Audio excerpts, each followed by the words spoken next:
সুপ্রিয় দর্শক, আসসালামু আলাইকুম। ক্যামেরার সামনে দাঁড়িয়ে আছে মিষ্টি একটি আপু, শুনবো তারই জীবনের গল্প। আপু আসসালামু আলাইকুম। ওয়ালাইকুম আসসালাম। আসসালামু আলাইকুম আপু। ওয়ালাইকুম আসসালাম। আপু কেমন আছেন? জি আলহামদুলিল্লাহ ভালো আছি। আপনি কেমন আছেন? এই তো আলহামদুলিল্লাহ। আপু আপনার নাম?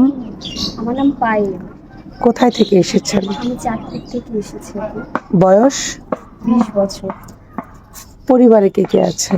পরিবারে বাবা আছে, মা আছে। আসলে আমরা খুবই গরিব। আমার বাবা খুবই অসুস্থ। আমার মা মানুষের বাসায় কাজকাম করে, সেই কারণে আমার বিয়ে শাদী হয়নি।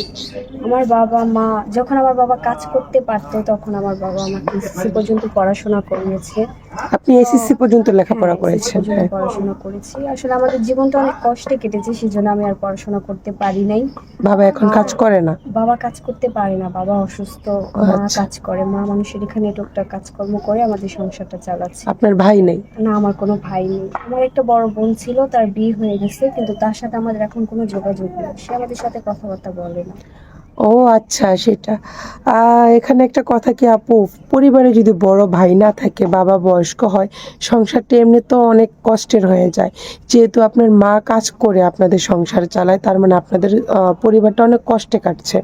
হ্যাঁ, অনেক কষ্টে আমাদের দিন কাটছে, অনেক অভাবে। কারণ বাবা অসুস্থ হয়ে যাওয়ার পরে আমরা খুবই কষ্ট করতেছি। মা একা একা কাজ করে, আর একটা মহিলা মানুষ একা কাজ করে একটা সংসার চালানো অনেক বাবার টাফ হয়ে যায়। হ্যাঁ, সেজন্য। আমরা বুঝতে পেরেছি আপু। আপনার কথা শুনে মনে হচ্ছে যে অনেক কষ্টে দিনকাল কাটছে। এখন আমাদের এখানে কেন আসছেন আপু, এটা যদি একটু কষ্ট করে বলতেন। আপু, আমি এখানে প্রতিবেদনে আসছি কারণ আমার বাবা মা আমার বিয়ে শাদী দিতে পারছে না।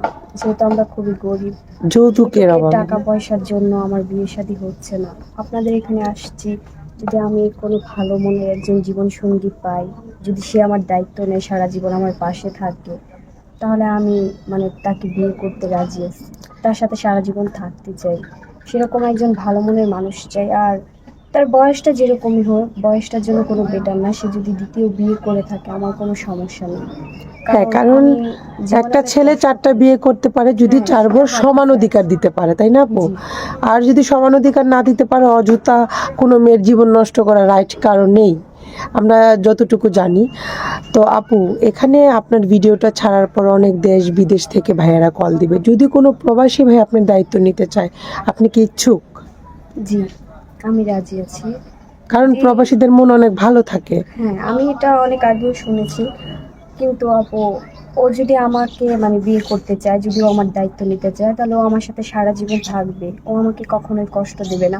আর ও আমার সমস্ত কষ্টের কথা জেনে শুনে ও যদি আমাকে রাখতে পারে ওর কাছে, তাহলে আমি ইনশাল্লাহ কখনোই ওর মনে কষ্ট দিব না। সেটাই, কারণ স্বামী স্ত্রীর মোহাব্বতটা হচ্ছে বড়, যে একটা স্বামী তার স্ত্রীকে ভালোবাসবে, স্ত্রী স্বামীকে ভালোবাসবে, এটাই তো। তো দুজনকেই মিলমিশ করে নিতে হবে। হ্যাঁ। আপু, নামাজ কালাম পড়া হয়? জি, নামাজ পড়ি। আলহামদুলিল্লাহ। আপু, বিয়ের পর কোথায় যাওয়ার ইচ্ছা আছে?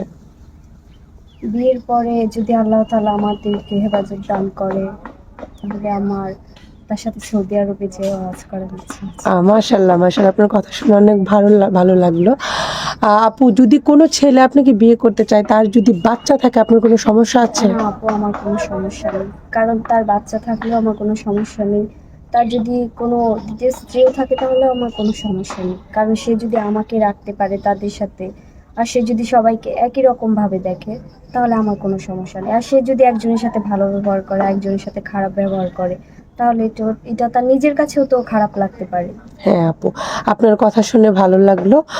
সুপ্রিয় দর্শক, আপুর নাম পায়েল, উনি এসেছে চাঁদপুর থেকে। জি, চাঁদপুর থেকে। আপুর সাথে কেউ যদি আপুর কথা শুনে কষ্ট লাগে, মানে কেউ আপুর দায়িত্ব নিতে চান, তাহলে স্ক্রিনে একটি নাম্বার দেওয়া আছে, এই নাম্বারে আমাদের সাথে যোগাযোগ করবেন। আপুর কোনো পার্সোনাল ফোন নেই, আপুর একটি স্ক্রিনশট মেরে পাঠিয়ে দেবেন। অযথা কেউ অডিও কল ভিডিও কল দিয়ে বিরক্ত করবেন না, ভয়েস পাঠাবেন, দেন আপুর একটা পিক তুলে পাঠিয়ে দেবেন। আমরা আপুর সাথে আপনাকে যোগাযোগ করিয়ে দেওয়ার চেষ্টা করব। তো আপু, ভালো থাকবেন, সুস্থ থাকবেন। আসসালামু আলাইকুম। ওয়ালাইকুম আসসালাম।